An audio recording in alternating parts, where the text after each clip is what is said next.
जिस गन्ने से गुड़ इतना काला होता है उसकी चीनी इतनी सफेद कैसे हो गई? केमिकल्स उसमें डाले जाते हैं। और मैं एक चीनी मिल के अधिकारी जो मैनेजर है, मैं उनकी बात आपको बता रहा हूं। उन्होंने कहा कि मुझे लगभग 12 साल हो गए चीनी मिल में काम करते हुए, और जब से मैंने काम करना शुरू कर दिया चीनी मिल में, तभी से मैंने घर में चीनी लाना ही बंद कर दिया।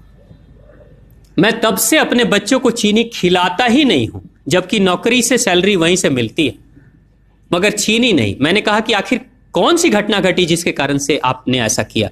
तो उन्होंने बताया एक छोटी सी घटना कि चीनी मिल में जो ये पानी निकलता है ना, चीनी के बनने के बाद उस प्रोसेसिंग में जो पानी निकलता है, उस पानी में वो सारा केमिकल भी मिक्स रहता है, और उस पानी को चीनी मिल वाले लोग अक्सर एक टंकी में जमा करके रखते हैं। ये सभी चीनी मिल वालों के पास में होता है, आप भी कभी जाएंगे तो आपको भी पता चलेगा। वो टंकी में वो पानी रखा जाता है, लेकिन रोज रोज प्रोसेसिंग हो रहा है, रोज चीनी बन रही है, रोज बहुत सारा पानी आ रहा है, तो आखिर कब तक? एक टंकी की क्षमता है ना, कितने दिनों तक वो टंकी खाली रहेगी? भर जाती है, भरेगी तो फिर क्या करेंगे? खाली करना है। तो क्या किया था चीनी मिल के लोगों ने? सोचा कि छोड़ो ना, अब कहां जाएंगे उसको फेंकने के लिए कहीं दूर, क्योंकि अब उतनी बड़ी टंकी जिसमें हजारों गैलन पानी है, उसके लिए ट्रांसपोर्ट में कितना खर्च आएगा, तो बेहतर होगा रात के अंधेरे में कहीं खेत में डाल देते हैं। क्योंकि जनरली फैक्ट्रियां तो होती हैं ऐसे ही बिराने में, तो कहीं डाल देते किसी खेत में, क्या पता चलेगा पानी है कि चीनी मिल का पानी है, क्या है। तो ये सोचकर मैनेजमेंट वाले लोगों ने रात में ही उस पानी को खेतों में छुड़वा दिया, और नतीजा ये हुआ कि उस खेत की सारी फसल जल गई, मिट्टी बंजर हो गई।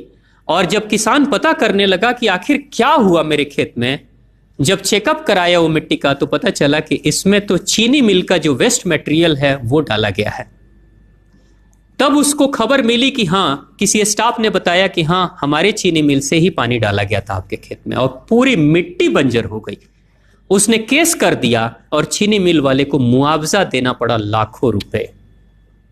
तभी से वो स्टाफ कहते हैं कि जो मिट्टी को बंजर कर दे वो इंसान के शरीर में जाए तो क्या करेगी। उसी के बाद से मैंने अपने घर में चीनी लाना बंद कर दिया। और सच्चाई है, लगभग अगर आप देखेंगे तो अंग्रेजों के आने के समय अंग्रेज पहला चीनी मिल इन्होंने भारत में ही लगाया था। पहला चीनी मिल भारत में ही अंग्रेजों का लगा, और अंग्रेजों ने चीनी की शुरुआत की। भारत के लोग गुड़ खाते थे, चीनी नहीं खाते थे। उन्होंने बहिष्कार किया, बिल्कुल नहीं, लेकिन चीनी और चाय पत्ती दोनों के लिए लोगों को तैयार किया गया था। चाय पिला पिला कर फ्री में चीनी के लिए तैयार किया गया, और चाय के लिए भी तैयार किया गया।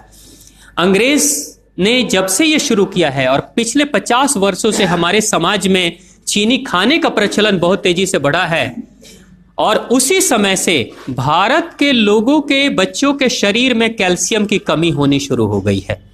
अगर कोई मां, अगर कोई बहन जो गर्भवती हो, गर्भकाल के दौरान अगर चीनी का सेवन अगर कोई बहन कर रही हो, तो चांसेस ज्यादा होते हैं गर्भपात होने के। कोई मां अगर बच्चे के जन्म से पहले 1 साल पहले से ही चीनी छोड़ दे और सामान्य भोजन करे, अपना ही दूध बच्चे को पिलाए, और कम से कम 5 साल तक बच्चे को चीनी ना खिलाए, खुद को चीनी ना खिलाए, उस बच्चे को कभी भी ऑस्टियोपोरोसिस की समस्या नहीं हो सकती। कैल्शियम की कमी उसके शरीर में कभी नहीं होगी।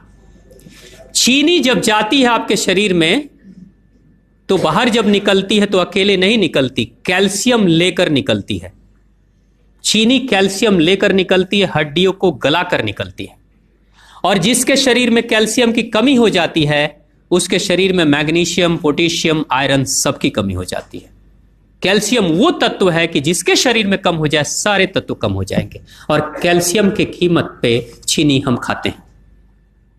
भारत, पाकिस्तान, बांग्लादेश, नेपाल, ऐसे कुछ देशों के अलावा दुनिया के बहुत सारे ऐसे राष्ट्र हैं जहां चीनी का इस्तेमाल ही नहीं होता। आज भी चीनी खाते नहीं, बहुत सारे देश नहीं खाते बिल्कुल।